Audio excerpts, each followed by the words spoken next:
Atos capítulo 8, a partir do versículo 5, iremos até o 25. Antes de fazer a leitura, eu queria que você pensasse a respeito de duas possibilidades. Seria possível alguém conhecer partes da palavra de Deus, partes muito importantes, estudar essas partes, até decorar partes da palavra de Deus, e ainda assim, mesmo conhecedor da Escritura, ser impressionado ou ser enganado por um falso mestre? Seria possível conhecer a Bíblia ou partes da Bíblia e com o tempo se permitir ser iludido, enganado por um falso mestre e seus falsos ensinos? Primeira possibilidade. Segunda possibilidade, seria possível alguém abraçar a fé, dizer que creu em Jesus, ser batizado, se unir a uma igreja, se reunir com ela domingo após domingo, semana após semana, e ainda assim ser um descrente? Seria possível? Como é que nós diferenciamos o verdadeiro evangelho de um falso ensino?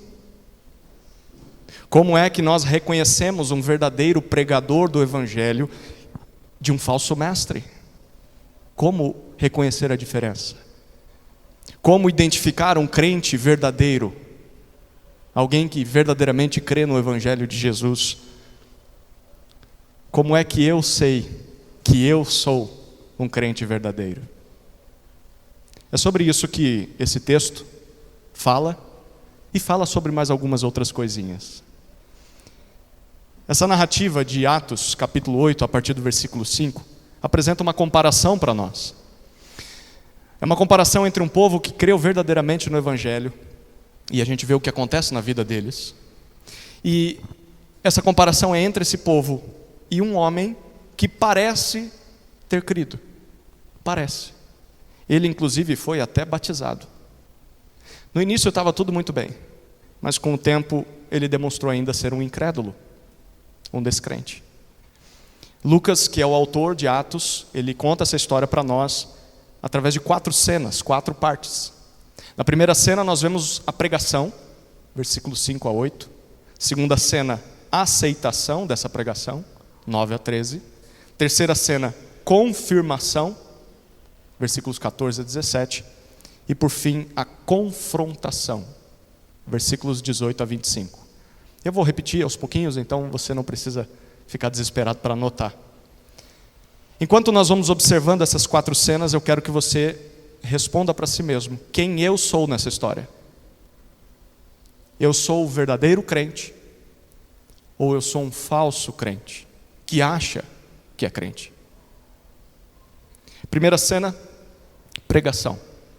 Versículos 5 a 8.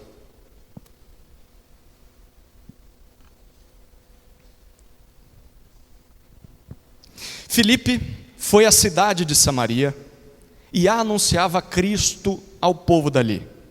As multidões unânimes davam atenção às coisas que Filipe dizia, ouvindo-as e vendo os sinais que ele fazia.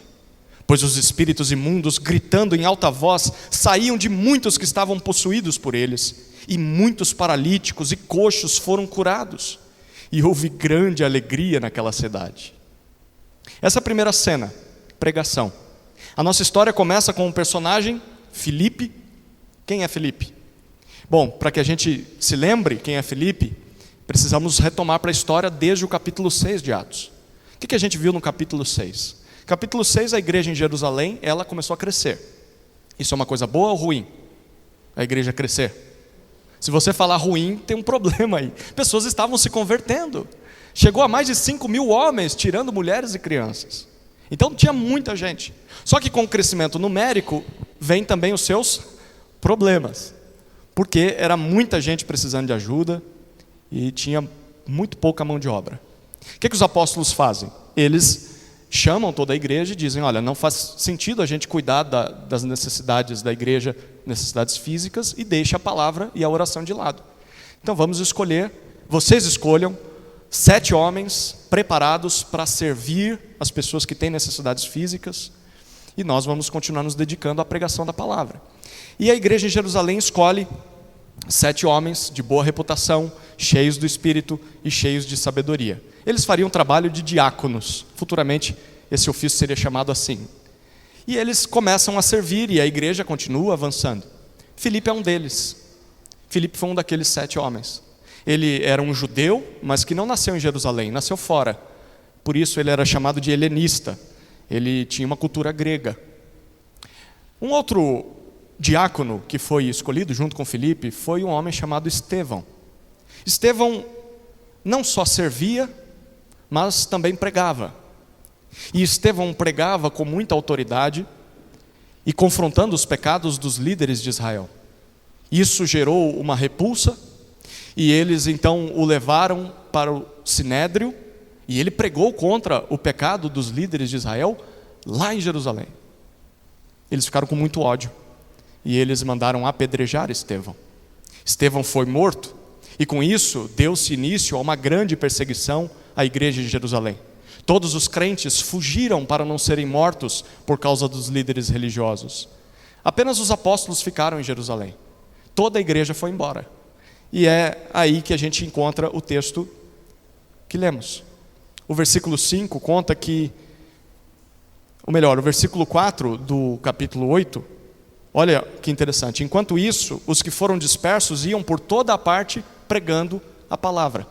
A turma foi expulsa de Jerusalém, mas eles não deixaram de ser crentes. Onde quer que eles chegassem, eles falavam de Jesus. No final das contas, a perseguição foi pior para os judeus, porque fez com que a mensagem de Jesus se espalhasse.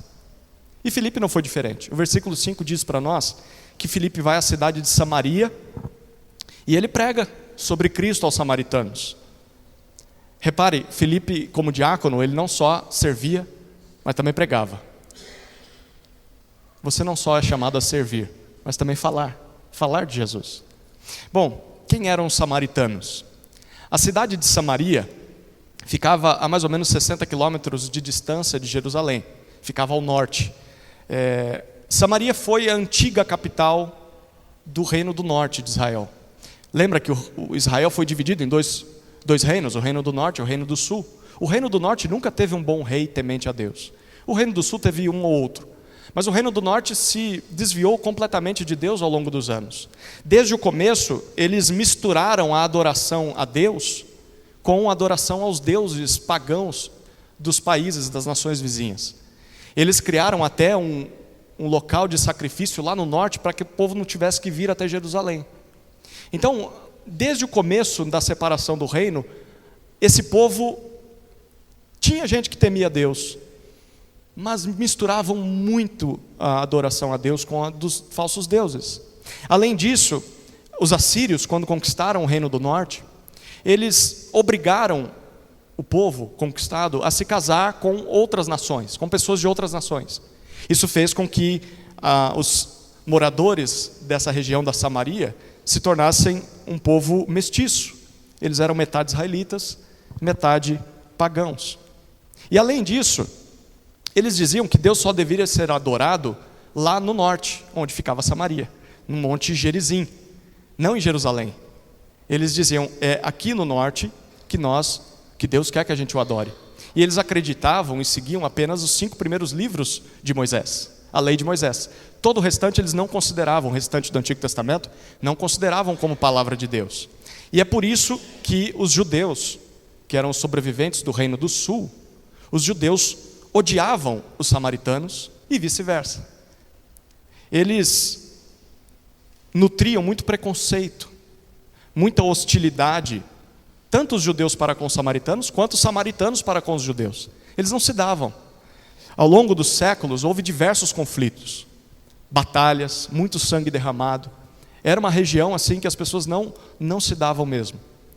Mas, por incrível que pareça, apesar de tudo isso, Filipe, que é um judeu, ele decide ir para Samaria, pregar Cristo para os samaritanos. Sabe o que isso nos lembra? Nos lembra de que o evangelho de Jesus é para todos os povos. A salvação de Deus é para todos os povos. Nós não deveríamos domesticar o evangelho. no sentido de enclausurar o Evangelho às nossas paredes, dizendo o Evangelho é só para a gente. Eu não gosto daquela outra pessoa, então ela não pode ser salva, ela não deveria ouvir do Evangelho, não deveria haver esperança para ela. Muitas vezes a igreja faz isso. Muitas vezes nós escolhemos quem nós queremos pregar, queremos escolher quem vai ser chegando à igreja. Nós pregamos só para as pessoas que são iguais a nós. Filipe nos ensina que não deveria ser assim. Não deveríamos excluir os diferentes, os esquisitos, ou até os inimigos. No caso aqui eram inimigos, mas Filipe está pregando para eles. Deus quer salvar todo tipo de pessoa, inclusive aqueles que são diferentes de nós, inclusive aqueles sobre quem nós nutrimos algum preconceito. Talvez você não assuma isso, mas é bem provável que você tenha algum tipo de preconceito. Alguma pessoa que você olha e fala assim, aqui eu não gosto. Olha, eu aceito, mas isso aqui não dá. Inclusive a essas pessoas Deus quer salvar. Deus quer reunir um povo de diversas características, um povo diferente, em volta de Jesus.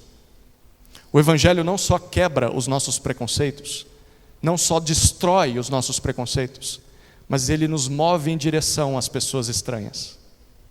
Jesus espera que eu e você caminhemos até o diferente, até o samaritano, abramos nossa boca e falemos de Jesus para ele. Porque para que pessoas sejam salvas por Jesus, alguém tem que fazer isso. Um dia alguém fez isso por mim e por você. A gente tem que convir que nós não éramos flor que se cheire, né? Nós também somos esquisitos para os outros. E ainda assim alguém pregou para a gente. Pois bem, foi o que Filipe fez. E como é que os samaritanos reagiram à pregação de Filipe? O versículo 6 e o versículo 7 dizem para nós que todos eles deram atenção ao que Filipe pregava. O texto, a palavra dar atenção aqui traz a ideia de você se concentrar, se mostrar solícito a ouvir. Eu quero ouvir você. O que você tem a dizer? Por que é que os samaritanos deram ouvidos para Filipe? O versículo 6 dá a dica. Primeiro, porque eles ouviam as palavras de Filipe, mas segundo, eles viam essas palavras sendo confirmadas por meio de sinais e milagres que Filipe realizava. Que sinais eram esses? O versículo 7 explica. Ele estava expulsando demônios e também curando paralíticos e coxos. Repare o que Lucas está contando para nós aqui a respeito de Filipe. As multidões deram atenção a Filipe não só pelo que ouviam da boca de Filipe. As multidões deram ouvido a Filipe principalmente pelo que elas viam na vida dele, pelos sinais que acompanhavam a sua pregação. As pessoas só vão dar atenção, ouvidos àquilo que nós falamos sobre Jesus, se elas virem em nossas vidas essas palavras fazendo diferença. Não é assim? A gente fala, mas a nossa vida será que está de acordo com aquilo que a gente fala? No nosso caso, talvez nós não vamos fazer milagres como Filipe fazia. Nós não vamos curar pessoas, não sei, Deus pode fazer isso. Mas, talvez no nosso caso, isso signifique simplesmente uma vida transformada. Eu prego e a minha vida está sendo transformada. Signifique a busca por santidade. Eu quero ser mais parecido com Jesus e as pessoas vão ver isso. Eu luto contra o meu pecado. Talvez para a nossa vida isso vai se aplicar em humildade. Alguém que era arrogante, que queria ter o controle de tudo, agora é alguém humilde que serve as pessoas. O que foi que mudou sua vida? Foi Jesus. Para nós talvez vai ser uma vida de amor, sabedoria que vem do alto. Enfim, de que adianta nós pregarmos o Evangelho com a boca se as nossas atitudes negam aquilo que a gente está falando? Filipe nos ensina isso. E o que tudo isso provocou naquela cidade é o que a gente vê no versículo 8. O versículo 8 diz que houve grande alegria na cidade. É isso o que o Evangelho produz na vida daqueles que creem. Grande alegria. É por isso que é muito estranho alguém dizer que crê no Evangelho, mas você se aproxima um pouco mais da vida dessa pessoa, é uma vida triste. É uma vida de muitos lamentos, é uma vida assim azeda, sabe? Parece que foi um crente batizado no limão, né? Nossa, é um clima tenso sempre estar perto da pessoa. Você não vê um sorriso, você não vê uma expressão de gratidão, é sempre aquela cara sisuda, carrancuda. Não parece que há alegria, parece que é um fardo, um peso seguir a Jesus. Não parece que é isso que Lucas está narrando para nós. No Novo Testamento, quando você lê, todo aquele que ouve de Jesus e crê em Jesus, encontrou o maior tesouro dessa vida. E por encontrar o maior tesouro dessa vida, vai ter em seu coração grande alegria. Não significa que nunca vai chorar, não vai ter tristezas, mas essa alegria de conhecer o Salvador e de estar indo, caminhando para encontrá-lo na eternidade, preenche o seu coração. Não tem como conhecer a Jesus e não se alegrar. Essa é a primeira cena, a pregação de Filipe. Vamos para a segunda cena. A segunda cena é a aceitação. Versículos 9 até 13. Acompanhe comigo a leitura.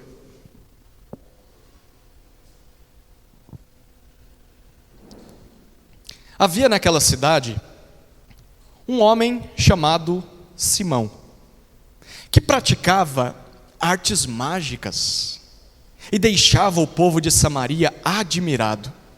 Dizia ser alguém muito importante e todos lhe davam ouvidos, do menor ao maior, dizendo: este homem é o poder de Deus, chamado o grande poder.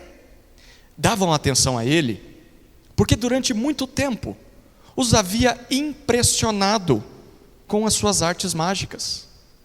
Quando, porém, deram crédito a Filipe, que os evangelizava, a respeito do reino de Deus e do nome de Jesus Cristo, iam sendo batizados tanto homens como mulheres.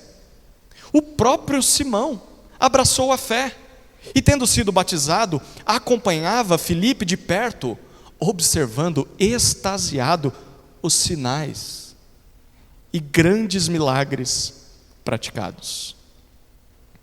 Aceitação. Como é que o povo de Samaria aceitou ou recebeu o que Filipe estava pregando? Antes de contar isso para nós, nos versículos 9 a 11, o narrador dessa história, ele quer que a gente olhe um pouquinho para o passado dos samaritanos, o passado religioso dessa turma. Nesses versículos 9 a 11, ele nos diz que há muito tempo havia ali em Samaria um líder espiritual. Não podemos dizer que era uma igreja, mas ele tinha os seus adeptos. O texto diz que todos em Samaria o ouviam. Esse homem se chamava Simão. Simão é um mágico, um mago. Não é aquele que fica fazendo truques com cartas de baralho na televisão hoje. Naquela época, o mágico ou um mago era um feiticeiro, um bruxo. Era alguém que trabalhava com as artes das trevas. Nos nossos dias, um ocultista, alguém que não trabalha com as coisas de Deus, mas com as coisas do diabo. E Simão está ali. O texto diz que ele impressionava a todos na cidade. Por quê? O versículo 9 diz para nós: porque ele praticava artes mágicas e as pessoas ficavam encantadas com o que viam, mas, perceba, o próprio Simão afirmava que ele era alguém importante. É o pacote irresistível, né? Você tem alguém com uma boa eloquência, alguém que fala bonito, alguém que diz que é alguém importante, e aí você diz: ah, não sei não, viu? Eu já ouvi tanta gente falando que era importante, mas aí ele faz milagres. Ou melhor, ele faz magia, feitiçaria, e isso encantava as pessoas. E com esse discurso bonito, com as suas ilusões, os seus truques, Simão tinha as pessoas na mão. É por isso que o versículo 10 diz que todos em Samaria davam ouvidos a Simão e chamavam ele de o poder de Deus, o grande poder. Para os samaritanos, essa expressão aqui traz a ideia de que era como se Deus tivesse enviado um representante dele para a terra. É como se Simão fosse Deus em pessoa entre os samaritanos. Curioso, né? Esse texto aqui, se você tira desse contexto e coloca para os nossos dias, é a mesma coisa, não é? Não é de hoje que falsos mestres enganem pessoas em nome de Deus, dizendo ser alguém importante, dizendo ser alguém que veio da parte de Deus, que teve uma revelação, que teve um sonho, uma visão, que foi o inferno, viu tudo que estava acontecendo lá, voltou, devia ter ficado lá, né? Mas volta para contar como foi o inferno. Não é de hoje. E além de dizer que é alguém importante, tem um monte de falso mestre nos nossos dias que aceitam ser venerados como Deus. Só ligar a sua televisão. Um pastor que diz ser muito humilde. São tantos, né? Que dizem que estão fazendo tudo pelo povo, por Deus, mas se as pessoas se dobram diante deles, beijam os seus pés, querem as suas toalhinhas com suor e pagam caro por isso. São humildes, né? Não, estão aceitando adoração como se fossem deuses. Bom, não é de hoje que isso acontece. Lembre-se disso. Nem todo poder vem de Deus. Simão fazia essas coisas. E se não vem de Deus, vem da onde? Vem do diabo. Vem do inimigo. Então cuidado. Cuidado. Sempre haverá mestres em nome de Deus iludindo pessoas, para no final das contas afastar as pessoas de Deus, mesmo em nome de Deus. Eu estou cansado de ver gente que diz que vai à igreja, mas na sua igreja não se prega o evangelho. Só tem milagres que parecem mais feitiçaria e adoração a homens, mas não se fala de Jesus. Não caia na lábia desses mestres. Mesmo que você veja neles milagres, o milagre não é garantia de que a pessoa foi enviada pelo Senhor. Simão é um exemplo. Simão é um exemplo. Ao mesmo tempo, não é de hoje que multidões sejam seduzidas por esses mestres. Não é de hoje que existam falsos mestres, mas também não é de hoje que pessoas ouçam. Pessoas se permitem ser iludidas, enganadas por feiticeiros, por farsantes. E deem ouvidos a essas pessoas. E aqui tem mais uma lição para nós. Não é só porque uma multidão segue um líder, segue um pregador ou segue uma religião, que isso signifique que eles estejam certos. Pense em Israel nessa época, a maioria quis que Jesus fosse crucificado, todos errados. Mataram Estevão, todos errados. Não é só porque a maioria está fazendo algo que aquilo signifique o certo. Fazer parte de um grande movimento não é garantia nenhuma de que você está no caminho certo. Como dizia a mãe, né? Mas todo mundo vai, mas você não é todo mundo. Não é só porque a maioria está que você precisa estar. Cuidado. Tem um detalhe aqui. Os samaritanos, eles liam o Pentateuco. Eles conheciam os cinco primeiros livros da lei, os livros de Moisés. E ainda assim eles foram enganados por Simão por tanto tempo. Isso aqui é mais um alerta para nós. Você deve ler a sua Bíblia, deve conhecer a sua Bíblia, mas você tem que se certificar de que está realmente entendendo o que ela significa. Porque se você conhece partes da Bíblia, mas não entende o que isso significa, você pode cair no engano, na lábia de falsos mestres, e achar que está cumprindo a vontade de Deus, fazendo atrocidades. Enfim, nos versículos 12 e 13, nós vemos a resposta dos samaritanos. Agora, o narrador volta os olhos para o povo. No versículo 12, pela primeira vez, aquele povo viu sinais verdadeiros. Antes eram só falsos. Era Simão, fazendo uma mixaria de sinal. Agora chegam sinais vindas da parte de Deus. E não só isso, o versículo 12 diz que com os sinais eles ouviam o evangelho do reino de Deus e do nome de Jesus Cristo. Filipe pregou o evangelho para eles. E quando eles ouviram a verdade, os olhos, os ouvidos, os corações foram abertos finalmente, e eles deram crédito para aquilo que Filipe falava. Eles creram. Eles depositaram a sua confiança no que Filipe dizia. O resultado, o versículo 12 diz, eles foram batizados, tanto homens quanto mulheres. Você percebeu isso?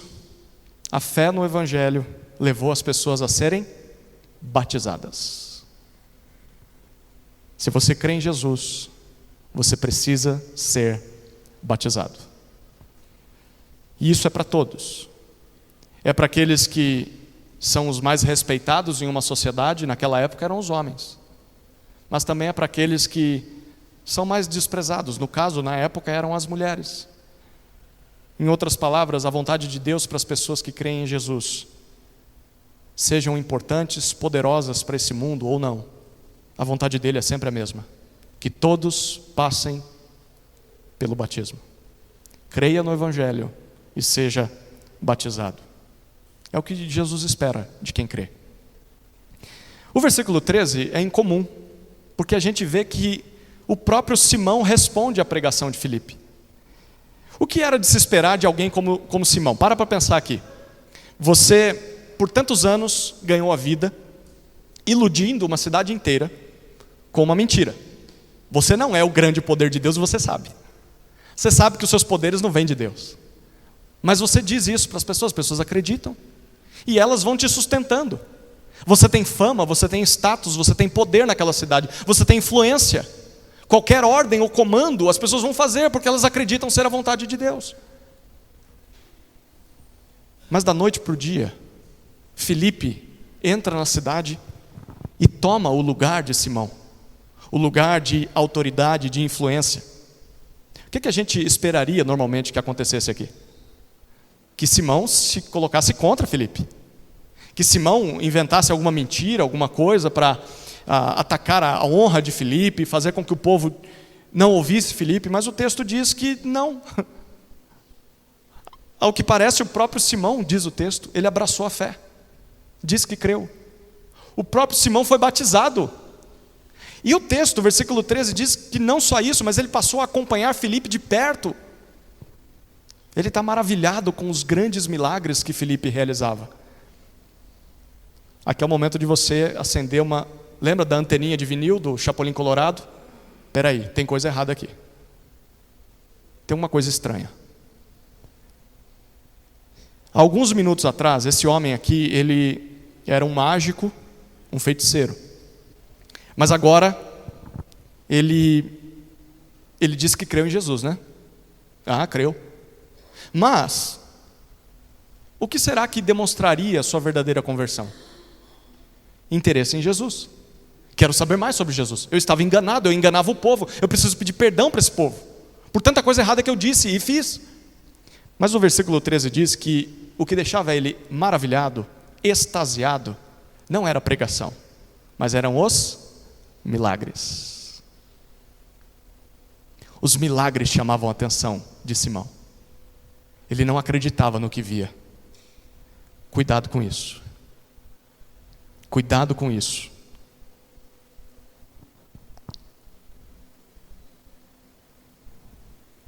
Isso não cheira muito bem. De fato, há muitas pessoas que dizem crer em Jesus. Há muitas pessoas que até foram batizadas em nome de Jesus. Há muitas pessoas que ainda se juntam a uma igreja e se reúnem com essa igreja, domingo após domingo. No começo, está tudo muito lindo. Mas ainda assim, essas pessoas não demonstram um verdadeiro interesse, real interesse no Evangelho. Há algo além que as atrai. Elas têm segundas intenções, terceiras intenções, além de Jesus. Cuidado. Nós não podemos nos iludir. Nem todos os que se aproximam da igreja de Jesus realmente têm interesse sincero em Jesus. É claro, para pensar aqui. Quem é que, nessa igreja aqui, se você levantar a mão ou não levantar a mão, eu vou duvidar disso. Quem é que não ia gostar de um Simão convertido na nossa igreja? Imagina isso. A gente começou a pregar o Evangelho e aí o líder religioso mais respeitado de Atibaia, que mexe com o ocultismo, se converte. Esse homem tem dinheiro, esse homem tem poder, tem status, tem fama. Quem não gostaria que esse homem se convertesse? Que baita testemunho do que o evangelho pode fazer. Seria festa na cidade por esse homem estar sendo batizado. A igreja ficaria super feliz, não ficaria?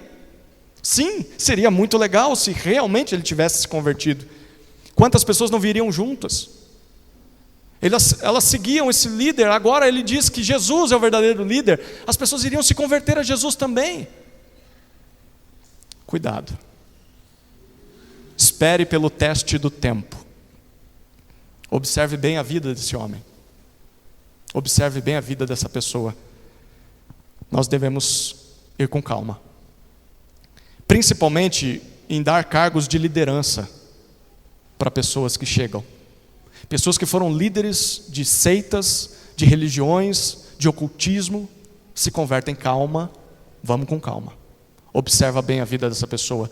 Acompanhe essa pessoa, discipule essa pessoa, treine essa pessoa. Não coloque ela à frente sem averiguar se de fato ela creu genuinamente. É plenamente possível que pessoas enganosas e enganadas se juntem à igreja. E a gente olhe elas e elas se passam por crentes. Aparentemente é um crente como a gente. Deixa eu dizer, talvez você seja uma dessas pessoas. Talvez você esteja aqui por qualquer interesse que não seja Jesus. Talvez até interesses legítimos. Mas você não ama Jesus mesmo tanto quanto deveria. Está aqui por outros motivos.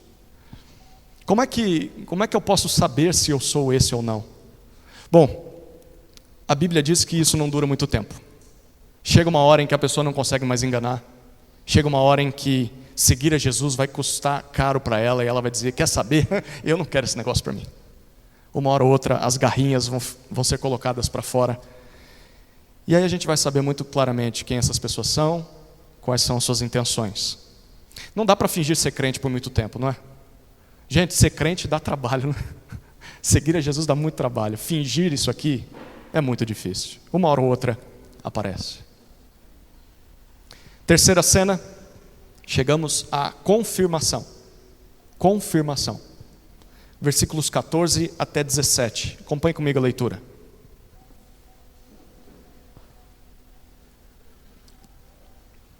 Quando os apóstolos que estavam em Jerusalém ouviram que o povo de Samaria tinha recebido a palavra de Deus, enviaram-lhes Pedro e João.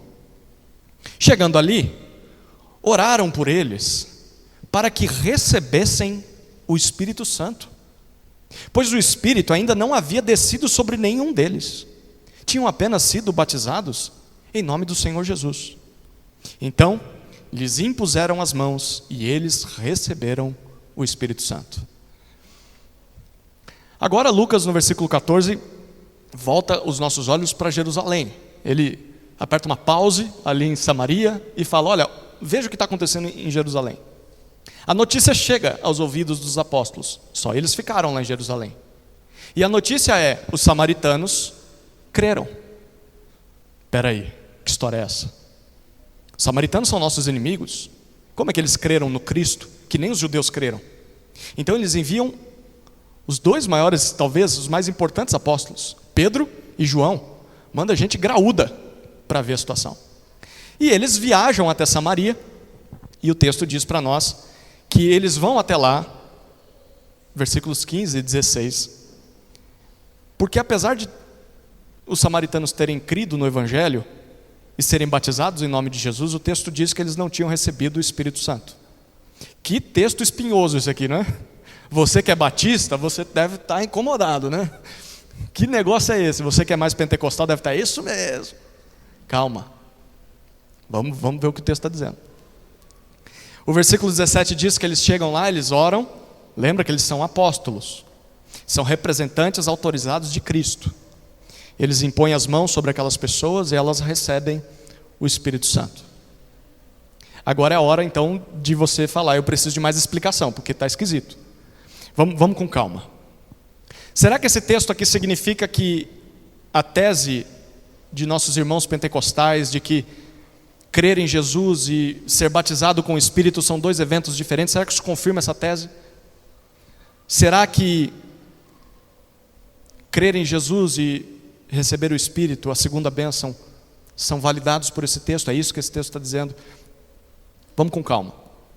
Todo texto bíblico está dentro de um contexto. São 3 regras para você interpretar qualquer texto: contexto, contexto, contexto. Pegou as 3 regras? Contexto, contexto e contexto. Antes de mais nada, a gente precisa lembrar que Atos é um livro histórico. O que esse livro está fazendo? Ele está nos contando o que aconteceu nos primeiros anos da igreja. O que isso significa? Significa que nós estamos diante de um livro descritivo, um livro que nos descreve o que aconteceu. É diferente de um livro normativo, que nos diz e ordena coisas que devem ser repetidas por nós, que devem ser feitas novamente, que devem acontecer novamente. Atos não é um livro normativo que diz que tudo que está aqui tem que ser repetido. Ele é um livro descritivo. Ele está dizendo, foi assim que aconteceu, ponto final. Então, não é só porque algo está narrado em Atos que significa que Deus quer repetir cada detalhe nas nossas vidas. Um bom exemplo está em Estevão. Estevão pregou e foi apedrejado. Qual foi a última vez que você foi apedrejado por ter pregado? Bom, então tinha que se repetir. Não é isso que Atos está aqui para fazer. O Espírito Santo desceu aos samaritanos só depois da oração e imposição de mãos dos apóstolos. Isso não significa que essa história tem que acontecer de novo hoje. Até porque nós não temos mais os apóstolos, não é? Ou temos? Bom, esses que estão por aí não são apóstolos. Apóstolos, segundo o próprio apóstolo Paulo, são aqueles que viram Jesus ressurreto. Os 12 e Paulo, como um nascido fora de tempo. Então, se a gente já não tem mais os apóstolos, como é que a gente vai repetir esse texto aqui? Porque foi por imposição de mãos dos apóstolos, não do pastor, dos apóstolos. Essa é a primeira coisa. Nós estamos diante de uma história que aconteceu, não necessita necessariamente que se repita. A segunda informação que nos ajuda a entender esse texto é algo que nós falamos lá no começo da exposição de Atos. Talvez você não estava aqui naquela época, mas a gente vai voltar para lá. Atos capítulo 1, versículo 8. Volte lá rapidamente. Atos capítulo 1, versículo 8.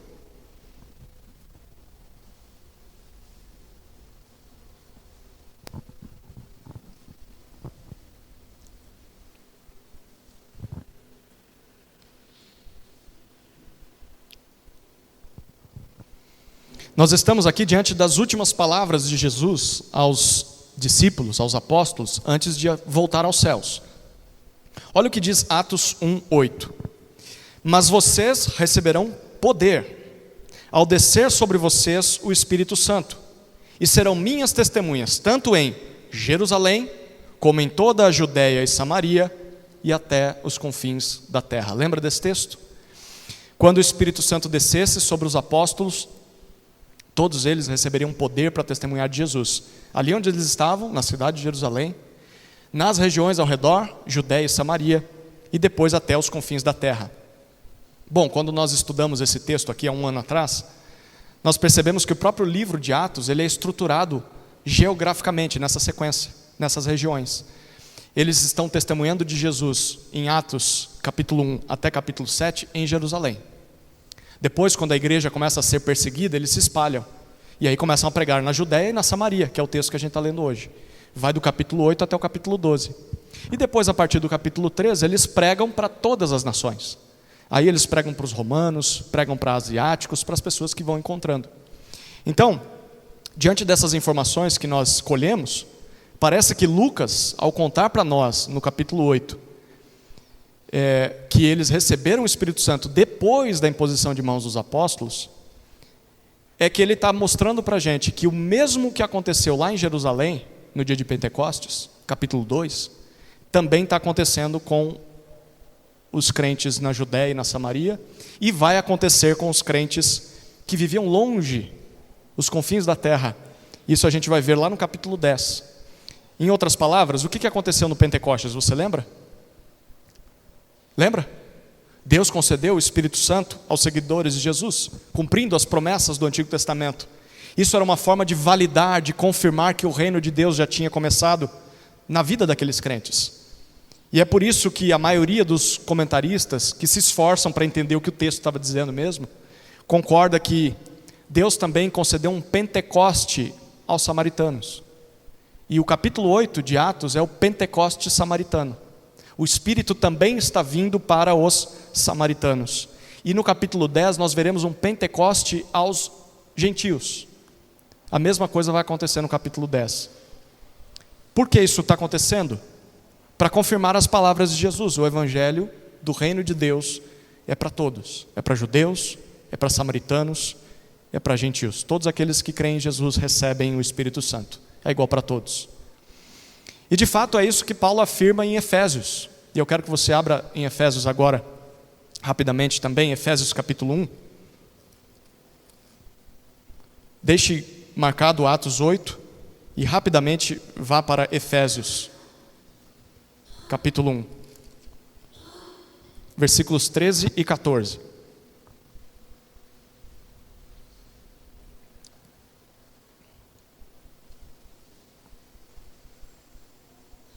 Efésios 1, 13 e 14. O apóstolo Paulo, ao escrever essa carta, nesses versículos ele está falando sobre Cristo. No versículo 12 ele falou sobre Cristo, termina falando sobre Cristo. No versículo 13, olha o que ele diz: nele, em Cristo, também vocês, depois que ouviram a palavra da verdade, o evangelho da salvação, tendo nele também crido, olha o que aconteceu, você ouviu o evangelho, você creu no evangelho, vocês receberam o selo do Espírito Santo da promessa. O Espírito é o penhor da nossa herança até o resgate da sua propriedade em louvor da sua glória. De acordo com o apóstolo Paulo, esse é o padrão normativo a todo crente no período após o livro de Atos. Todo aquele que ouve o evangelho de Cristo e crê no evangelho de Cristo recebe o selo, a marca do Espírito Santo que foi prometido no Antigo Testamento. É isso que nos garante que nós vamos viver para sempre no céu, é a garantia de Deus sobre nós. Em outras palavras, se você ouviu o evangelho, se você creu no evangelho, esse texto confirma, você já recebeu o Espírito Santo, ponto final. Não existe crente sem o Espírito. Sem o Espírito é descrente. Se tem o Espírito é crente, porque creu no evangelho. Quem não tem o Espírito não vai herdar o reino do céu. É a garantia da herança. Então, eu sinto muito te decepcionar, talvez. Sinto muito contrariar os nossos irmãos pentecostais, e com todo respeito a eles, mas não existe base bíblica para a segunda bênção. Não existe base bíblica para o batismo com o Espírito Santo após a sua conversão. Segundo o Novo Testamento, o Espírito Santo vem a todo aquele que ouve o Evangelho e crê no Evangelho, no momento em que ele crê. Isso aqui não significa que nós não devemos buscar ser cheios do Espírito. Essa é uma outra história. Já temos o Espírito, mas podemos ser mais cheios ou menos cheios dele. Mas isso fica para uma outra exposição. Por enquanto, a gente precisa terminar o texto de Atos 8. Então, Atos 8, de 14 a 17, está nos contando que os samaritanos foram confirmados como crentes em Jesus, tanto quanto os judeus. Só isso. Não precisa e nem vai acontecer novamente. Certo? Inclusive por causa da quarta cena. Tem gente que diz que tem que se repetir. E tem gente que marca culto para o batismo no Espírito. Olha o que acontece na quarta cena, fechando o nosso texto, com quem quer controlar o Espírito Santo. Volta lá para Atos capítulo 8, versículos 18 até 25. É a quarta cena, a confrontação. Atos 8, de 18 a 25.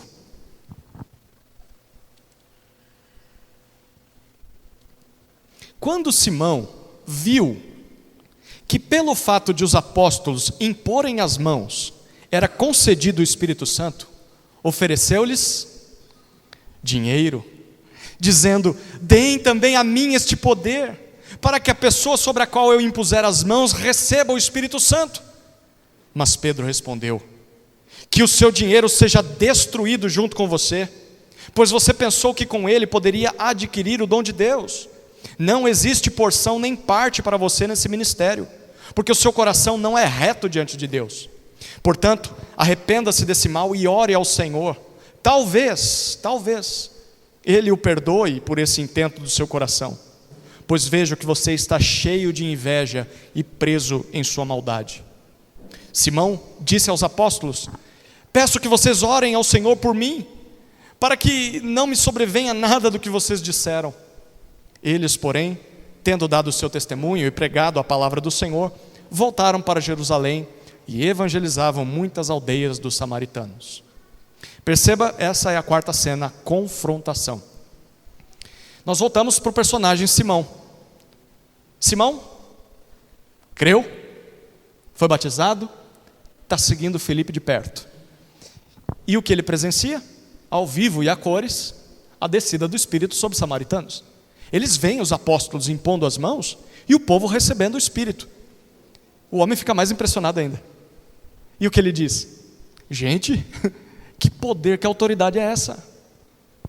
Vocês simplesmente impõem as mãos sobre as pessoas, e as pessoas recebem o Espírito Santo, isso é fantástico. Por favor, deem também esse tipo de poder para mim. Eu também quero fazer parte desse negócio. As pessoas já me amam, imagina se eu fizer isso. Elas já me idolatram, imagina se eu conceder o Espírito a quem me procurar. É claro, ele não está falando aqui, mas imagina quanto dinheiro ele não ia ganhar com isso. Então ele fala: quanto custa? Quanto custa para vocês me darem esse direito, esse poder? Diga para mim. O dinheiro não é problema para mim. Eu pago o que vocês quiserem. O que você faria no lugar dos apóstolos aqui? Ah, tem gente que negociaria, né?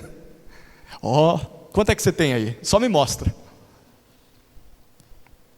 A gente já vai ver como é que os apóstolos responderam, mas não é nem preciso chegar na resposta deles para perceber o quão errado é o que Simão está fazendo aqui, não é? Perceba o que está por trás das palavras de Simão. São pelo menos duas coisas. Primeiro, Simão em momento nenhum pede o Espírito. Simão quer apenas o poder de controlar o Espírito. Você percebeu isso? Tudo isso leva a gente a crer que a conversão de Simão não tenha sido sincera. Diferente dos outros samaritanos, ele não recebeu o Espírito. Mas isso não é problema para ele, porque ele não está muito interessado nas coisas de Jesus, lembra? Ele está interessado nos milagres, e ele vê aquilo como uma oportunidade de negócio. Ele quer ter poder sobre o Espírito, para conceder o Espírito a quem ele quiser.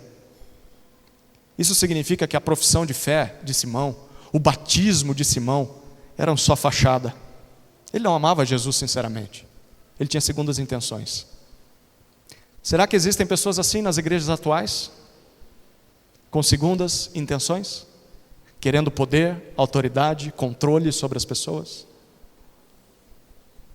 Será que existem pessoas assim na nossa igreja?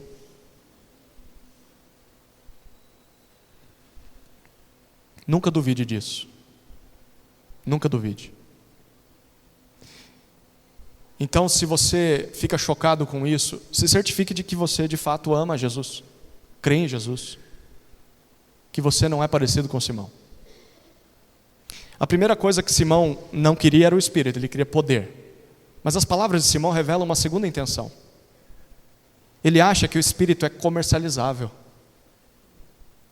Ele acha que dá para oferecer dinheiro e comprar o poder do Espírito, controlar o Espírito com dinheiro. Pense comigo, esse homem estava acostumado com magia, com feitiçaria. Era uma coisa barata, sabe? Era magia de camelô. Ele fazia essas coisas, ele estava acostumado com as artes das trevas. E pela primeira vez na vida dele, ele viu o poder que vem de Deus. Ele ficou maravilhado, boquiaberto. Gente, eu nunca vi isso. E o que esse homem pensou? Bom, se eu já lidei tanto tempo com as obras das trevas, e eu me saio muito bem com isso, eu acho que dá para lidar da mesma maneira com as coisas de Deus. Porque no final das contas é poder do mesmo jeito, é coisa espiritual, eu acho que dá para fazer a mesma coisa. Como é que esse mundo trabalha? Como é que esse mundo funciona? O mundo em que nós vivemos, longe de Deus, ele funciona e gira em torno do dinheiro, gira em torno do poder, gira em torno da barganha, do jeitinho, do toma lá da cá, né? Para rir, você tem que fazer rir. Você tem que molhar a mão de alguém. E o Simão está acostumado com isso. E o que Simão pensa? Bom, eu vou fazer a mesma coisa com as coisas de Deus. Gente, ainda hoje, há pessoas que pensam que podem lidar com as coisas de Deus dessa forma. Há pessoas que passaram a vida acostumados com o jeito do mundo de resolver as coisas, com o jeito do diabo de resolver as coisas, e quando vêm para a igreja, acham que tudo pode ser resolvido na base da negociação. Tudo pode ser resolvido no jogo de poder, na barganha. A propósito, foi por causa dessa passagem aqui que se cunhou na história o termo simonia. Talvez você já ouviu falar dessa palavra. Simonia vem do nome Simão. O que é a simonia? A simonia não é nome para você pôr na sua filha, não. Não é uma boa palavra. A simonia é o ato de você negociar ou tentar comprar de forma ilícita as coisas espirituais. Ou tentar comprar uma salvação, uma bênção, uma cura. Tem tanta igreja que faz isso, né? Traz o seu dinheiro para cá que amanhã você vai ser curado, não é assim? Simonia. Mas não só comprar essas coisas, mas comprar cargos eclesiásticos também. A pessoa quer ser líder na igreja, então ele saca uma bela quantia e consegue. Ou por status, acha-se comum colocá-lo na liderança. Por quê? Porque ele é uma pessoa influente, é uma pessoa poderosa. Imagina o que ele não vai causar aqui na nossa igreja, na cidade. Não tem muito a ver com a vida cristã, não tem muito a ver com a piedade, mas tem a ver com poder, dinheiro, simonia. Não é de hoje que se busca mercantilizar a fé. Se você pagar, você recebe uma cura, recebe uma bênção, recebe libertação. Não é de hoje que se tenta controlar o Espírito, como se o Espírito Santo fosse um mero objeto, uma simples força que a gente controla. Tem gente que marca culto, evento do batismo com o Espírito. Quem é você para controlar isso? Quem você pensa que é para controlar isso? Para dizer, nesse dia o Espírito Santo vai visitar a igreja. Quem é você para dizer isso? O Espírito de Deus não é uma força que nós controlamos. O Espírito de Deus é que nos controla. É o Deus em espírito, o próprio Deus criador e sustentador de todas as coisas. Não é assim que as coisas funcionam. A Deus ninguém compra. A Deus ninguém controla. Dinheiro nenhum nesse mundo, autoridade nenhuma nesse mundo tem o poder de moldar Deus, de dar um jeitinho em Deus, de amarrar Deus para que Deus faça a sua vontade. Deus faz o que quer, Deus faz o que quer, quando quer, Deus faz do jeito que Ele quer e Ele faz na vida de quem Ele quiser. A gente não controla isso, a gente só lida com as consequências.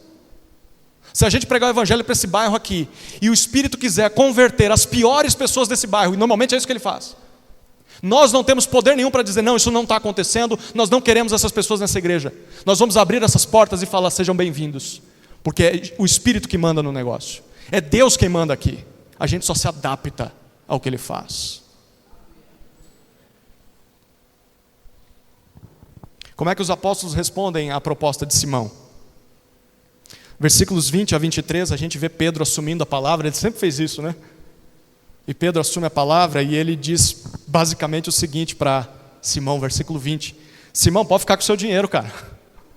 O seu dinheiro não é bem-vindo.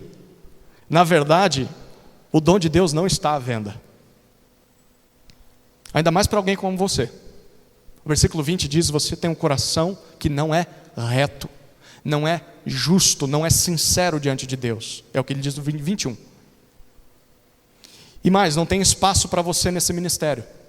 Você não tem parte no apostolado. Ser apóstolo não é para qualquer um, não. Não é porque você vai pagar um alto valor que você vai se tornar apóstolo. Tem gente que hoje compra título, viu? Se você tiver muito dinheiro, você compra o título de bispo, de apóstolo. Só é apóstolo os 12 e Paulo. Não tem mais. Todos os outros não passam de farsantes. Versículo 22, Pedro diz, sabe o que você devia fazer, Simão? Primeiro, você devia se arrepender, Simão. Se arrepender dos seus pecados. E segundo, você deveria orar ao Senhor, suplicando por perdão. Quem sabe, olha que interessante que ele diz no versículo 22, talvez Deus te perdoe. Nem Pedro tem o poder de afirmar isso. Eu não sei, é Deus quem dá essas coisas. É Deus quem perdoa alguém, ô Simão. E eu não posso controlar isso. Você devia fazer a sua parte, se arrepende e peça. É Deus quem vai responder ou não. Versículo 23, ele fala, porque o que eu estou vendo em você não é a vida de um crente verdadeiro, Simão. Eu estou vendo alguém cheio de inveja. Sabe o que está em você, Simão? Você perdeu seu posto de autoridade espiritual em Samaria. Você está com inveja, cara.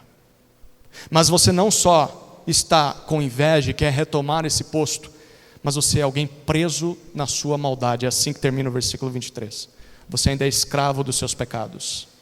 Você está completamente cego. Duras palavras, não são? Pois bem, é isso que Deus pensa sobre aqueles que fingem ter se convertido. É isso que Deus pensa sobre aqueles que têm segundas intenções na igreja. É isso que Deus pensa sobre aqueles que acham que podem tirar alguma vantagem das coisas de Deus, que mercantilizam a fé, mercantilizam o evangelho em benefício próprio. Se você se enquadra em algum desses cenários aqui, o caminho para você é um só: se arrependa e ore ao Senhor. Se arrependa e ore ao Senhor. Clame por socorro. Você não creu de verdade. Você não tem um coração sincero diante de Deus. Você não é um convertido, você é apenas um convencido. Um dia te convenceram que você era crente e você acreditou nessa história. Você não ama Jesus mais do que a própria vida. Você talvez ama os ministérios que a igreja tem para oferecer. Você ama talvez a pregação, a música. Você ama estar nesse lugar. Você ama as pessoas que estão aqui. Você ama esse bairro. Você está nessa igreja porque não tem outra igreja. Mas se você não ama Jesus acima de todas as coisas, você nunca se converteu. Você está igual Simão. Como é que Simão responde às palavras pesadas de Pedro, versículo 24? Lembra o que Pedro falou? Se arrependa e ore. É simples, não é? É só fazer essas duas coisas. O que ele faz? Nenhuma nem outra. O versículo 24 diz que ele pede para que Pedro ore em favor dele. Essa é mais uma amostra de que Simão não entendeu nada, né? Simão não vê Deus como um ser pessoal que quer se relacionar com ele. Simão não tem coragem de encarar a Deus. Simão não tem coragem de se humilhar diante de Deus, clamar por socorro. Por isso que ele está pedindo: Pedro, faz esse trabalho por mim. Pedro, interceda a Deus em meu favor. Gente, quantas não são as pessoas que fazem isso atualmente?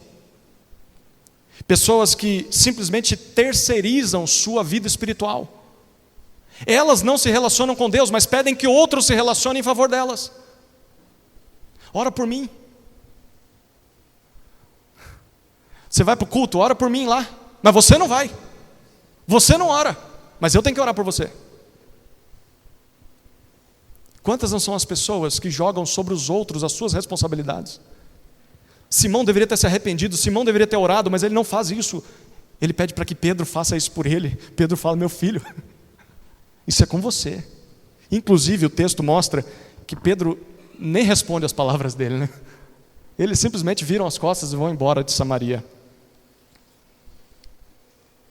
Quantas não são as pessoas que não são capazes de se humilhar, de se arrepender, pedir perdão, querem as bênçãos de Deus, mas não querem o relacionamento com o Deus dessas bênçãos? Isso é sinal de descrença, é sinal de perdição. Será que isso te define? Você nunca assume as responsabilidades. Você não busca a Deus, você busca alguém que busque a Deus em seu lugar. Se isso te define, se arrependa. Ore pedindo perdão ao Senhor antes que seja tarde demais. Talvez Ele te perdoe. O texto termina com os apóstolos voltando para Jerusalém e eles evangelizam. Eles pregam ali em Samaria e voltam em cada aldeia dos samaritanos pregando. Aprenderam com Filipe, né? Discípulos de Jesus são evangelistas por onde passam. É isso que eles estão fazendo. Onde eles passam, eles falam de Jesus. Muito bom, essa foi a quarta e última cena, confrontação. Deixa eu falar algumas últimas palavras aqui. O que a gente aprende principalmente nesse texto? Cinco coisas rápidas. A primeira é que a salvação de Deus é para todos os povos. Deus deseja salvar todo tipo de pessoa. Não só as pessoas que nós gostamos, mas em especial as que nós não gostamos. Nós devemos estar abertos a isso. Segundo, Deus salva o homem por meio da fé no Evangelho. E essa fé precisa ser genuína, sincera. Simão não teve esse tipo de fé. Terceira lição, Deus usa um pregador humano para anunciar a mensagem do Evangelho. Pensa comigo, se Filipe nunca tivesse ido aos samaritanos, nada disso teria acontecido. Filipe decidiu ir lá. E quando ele chegou, ele pregou. Nós precisamos ir e pregar. Deus quer usar vasos de barro como eu e você, frágeis, limitados, pecadores. Deus quer usar a nossa vida para pregar. Deus usa, poderia usar o anjo. Poderia usar o próprio apóstolo aparecendo, mas não, ele usa pessoas como eu e você. E ele vai usar. Quarta lição, essa é importante para nós. Nem todos os que afirmam crer e se batizam são crentes de verdade. Isso é um perigo. É um perigo. Simão é um exemplo, e isso continua acontecendo até hoje. Cuidado para você não ser um deles. Jesus disse que o trigo ia crescer junto com o joio. Não dá para tirar. Tem pastor que sofre, descabela. Tem gente lá que não parece crente na minha igreja. Deixa. Com o tempo eles vão dar dor de cabeça, vão mostrar que não são crentes, ou vão passar desapercebidos, mas não é tarefa sua. É tarefa dos anjos, no dia do juízo, separar os bodes das ovelhas. Não dá para evitar isso. A gente pode tomar precauções, né? Para que cada vez menos não crentes entrem na membresia da igreja. Mas se você é um desses, que um dia disse que creu, um dia se batizou, hoje é membro dessa igreja ou de alguma outra igreja, mas você olha sinceramente e fala, eu acho que eu não nasci de novo não, eu não tenho espírito, eu não amo Jesus. Se arrependa, não seja um enganado. Quinta e última lição, o Espírito Santo não pode ser controlado ou mercantilizado. Deus concede o Espírito para quem Ele quer, e nós não controlamos isso. Simão queria comprar o poder do Espírito. O que Pedro falou? Não está à venda. Mas isso não significa que ele não tenha custado caro. Para que nós pudéssemos ter acesso ao perdão de Deus, para que nós pudéssemos receber o Espírito Santo de Deus, alguém teve que pagar o preço. Alguém teve de ser sacrificado. O próprio Filho de Deus. Jesus Cristo pagou o alto preço para que nós pudéssemos ser aceitos por Deus como filhos de Deus, fôssemos selados com o Espírito Santo. Nós sejamos gratos a Ele por isso. Buscando uma vida cheia do Espírito e fazendo como Filipe, pregando para as pessoas, para que mais pessoas conheçam a verdade e sejam salvas. Amém? Vamos orar? Querido Deus, obrigado pela Tua palavra, que sempre é precisa e fala as nossas necessidades. Nos ajuda, Senhor, a discernirmos, primeiro, se nós mesmos cremos no Evangelho. Não há vergonha nenhuma em, depois de muitos anos, estar em uma igreja e perceber que não se converteu ainda. Vergonha maior será se passar a vida dentro de uma igreja e só descobrir que não era crente no juízo final. Aí vai ser tarde demais. Então oro, Senhor, para que o Teu Espírito, dentro da Sua própria soberania, dentro da Sua própria vontade, converta pessoas, transforme corações, leve pessoas ao arrependimento, à convicção de pecado, à busca pelo socorro diante de Deus. E pedimos para que o Senhor nos encha do Teu Espírito, para que possamos testemunhar de Jesus às pessoas com quem nos relacionamos durante o dia. Sejamos como Filipe, que as pessoas vejam em nós não só um discurso bonito, mas uma vida bonita, uma vida que agrada a Deus. É a nossa oração, em nome de Jesus. Amém. Amém.